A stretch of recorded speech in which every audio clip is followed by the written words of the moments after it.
Hello world, Xander.exe here, and today we're doing my first ever official vlog. I am glad to be doing one of these because I've been wanting to do one of these for a while. My very first vlog, I have felt that it is necessary to kind of take care of some of these thoughts that I see a lot of people tend to think.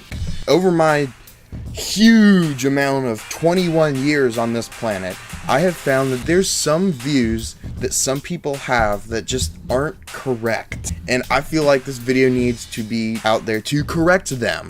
So that's why this video I'm going to be doing 4 misconceptions that need to die. The first misconception that needs to die is that working on a cruise ship is a vacation job.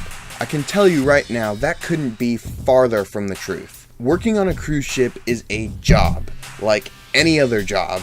You have to work, you have bosses, you have co-workers, annoying managers, annoying co-workers, and days you just don't feel like going to work. You have all these regular days that everybody feels no matter what job you're doing. I've only been working on a cruise ship for a few months, and now I can only speak for temporary workers like me. We go to the same ports and we see the same thing every time. And I'm not saying that the places aren't cool to visit, but they lose that special touch after the 8th time that you've been there. And another thing that's important to point out is that the awesome guest hospitality services that you have as a guest on a cruise ship, you don't have those as an employee. Instant room service, access to that pool or the gym, the casino, any of those fancy things, that isn't for you. That is for guests only. So all of that stuff is only for passengers, and a lot of times the crew quarter rooms are not as nice as the passenger rooms, and you have evidence of this because if you look at my older videos you can see where my room, my crew quarters room actually is, and then you look at behind me and this is one of the passenger rooms. It is so much nicer. You have your own private balcony back there. It's so much nicer, but our rooms aren't like that. Even the captain's room is not like that. They're not all overhyped up. I'm not saying that it's a bad job. Some people get into the cruise industry and they love it. It's their favorite job. But I tell you what, it is not for everybody. And I absolutely learned that. And it is farther from a vacation than anything, because there is still a lot of work that has to get done in order for the guests to have a great time and a great experience. The second misconception that needs to die is that having a job where you work on a computer is an easy job. And yes, I am talking to you developers, animators, illustrators, YouTubers, all you guys, you know exactly what I mean. I had a conversation not long ago actually with somebody who thought that game developers or YouTubers were only in it to try and get rich quick.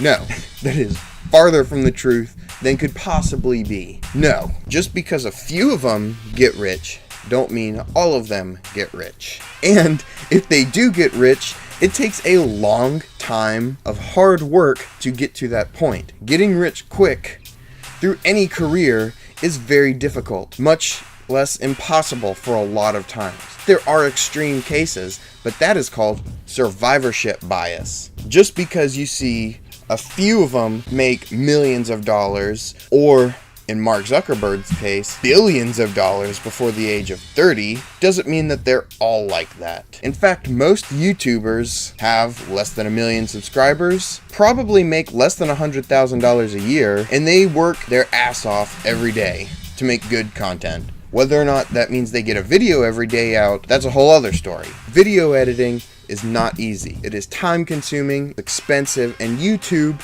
is a very competitive market. Believe it or not, going into YouTube, it is very difficult to get noticed, to grow fans. Even me, just at what, like 14 subscribers, has learned that. I mean, I knew it before I went in that it was difficult, but when you're actually putting in all these hours of work, of video editing, and trying to be personable, you realize just how difficult it really is. For those guys who are up at the top, just raises your respect for them a little bit more. It is not a regular job by no means, but that doesn't mean it's easy. Same thing for developers. They put in hundreds and hundreds of hours of work and time and energy, everything to program something something to make it better, and it is not easy at all. Ask any developer out there. They may love it to death. It might be their passion. They may love doing it, but that doesn't mean it's easy. Creating a piece of software is not something you just pop out your ass when you feel like it.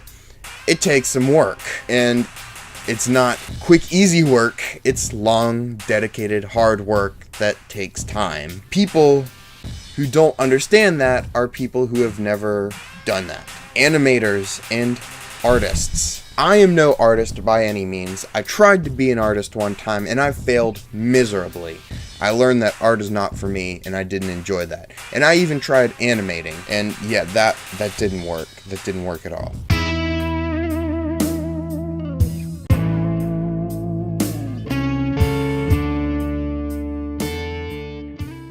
I have so much respect for the guys that get on YouTube and animate something and make it great, and then YouTube just shits all over them with their algorithms. Those guys that still get up and still make videos for YouTube, you have my respect, because even though YouTube is basically against you, you still do what you love doing. You guys have my respect right there. If any of you see this video, just know I already like you. Doesn't matter what your content is. I have a lot of respect for you guys. I am no professional animator. I have tried it and I know how difficult it is, and I didn't just quit because it's hard. I quit because I just can't find my passion in it. But I tried it, and it is not easy at all. You have thousands and thousands of frames that you have to sync together with audio. Is just such a complex thing, and people forget that. They don't think about that. Right now, even Dan Harmon and Justin Roiland are catching a lot of shit from edgy fans about Rick and Morty Season 3 not being available yet. Well, the people who were complaining just don't know how difficult it is to make an entire episode and an entire season of it, not much less. That is a lot of work. There's nothing easy about that at all. Those guys are working every day to get a good show that you guys are gonna like. So if you were one of the people that hated on Justin Roiland and Dan Harmon, I'm talking to you when I say this. Just try it. Just try animating, and then you'll see why it takes this long. I love Rick and Morty, and I really want it to be out as soon as possible. And I understand that they're busting their ass for a good show. So, kudos to you guys. You guys know what you're doing. Keep doing it, and just know that there are sane fans out there who are waiting for you. The third is that being able to fix a TV or a DVD player by changing one of its settings seems to mean that you are a technology pro, and that you are the go-to guy for any technology problems. Anybody who lived in a household with parents who weren't very technologically inclined probably know what I am talking about. Being that guy who knows a certain setting does a certain thing on a DVD player, or you have to do something on a website to get something else to work, and after showing that you know how to do that, everybody thinks, oh hey, that guy is good with technology. Every single problem we have, we must go bombard him with. I know there's a lot of you that can probably relate. And I am not hating on or giving crap to anybody who doesn't understand. I can't hate on them because they probably didn't grow up with that kind of stuff. And so it's obviously a lot harder to learn versus somebody who's grown up with this kind of technology and kind of has an idea for what it does. So I can't hate on that. But you got to admit, people who have been in that situation before, it does get a little overwhelming at times, especially when somebody's counting on you to get something fixed, and you just can't because you're not that good. It becomes a responsibility, something that you probably never wanted in the first place. And there's nothing wrong with that. And I'm not saying don't help your family out if they ask for it. I'm just saying you guys know that extra responsibility, the extra burden of being the tech guy in your family. I'm sure you guys can probably relate to that. Just being able to fix a small thing doesn't necessarily mean that you're a technology pro. So if you are one of the people who depend on somebody else because you think they're a technology expert, just remember that just because they might seem like they're really smart with technology doesn't mean that they're actually really good with technology. And if they are very fluent with technology, absolutely. And as long as they're okay with being that guy all the time, then sure, let them go for it.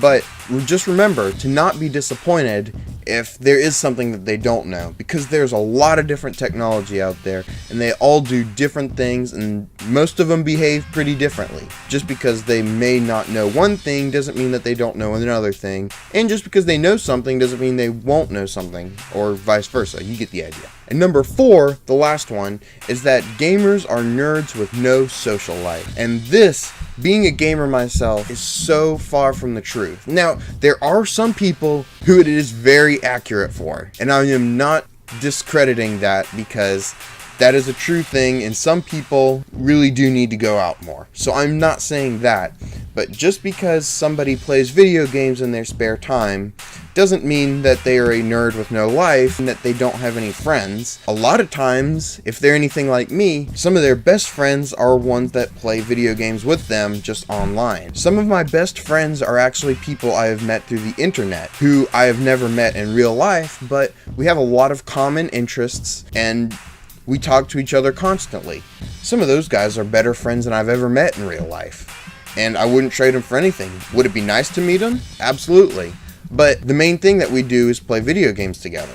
So, just because somebody plays video games regularly doesn't mean that they don't have a social life. Especially multiplayer games nowadays, they allow people to communicate with a bigger and more diverse group of people than ever before in human history. And so it's not something we should discredit. Just because somebody else may not be a gamer doesn't mean they should discredit people or look down on people who do have internet friends that they highly regard. So just remember, be considerate. Sometimes people's best friends are people that they've never met in real life. And while that may be hard to comprehend because that's still a new concept, it is there. Just because they've never met somebody in real life doesn't mean they're not a good friend. Now, that doesn't mean that you should discredit your safety or privacy.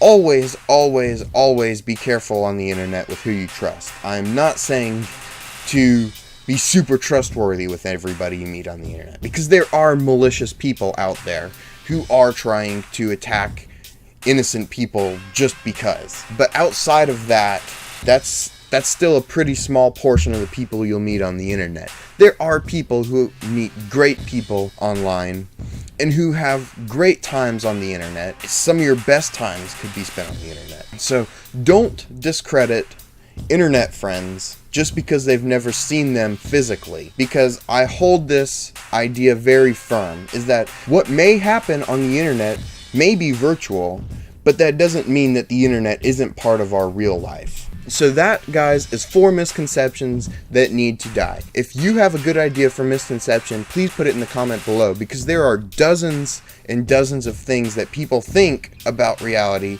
when it's just not the case a lot of times. And so that's all I have today. Thanks so much, guys, for watching. I really hope you enjoyed it.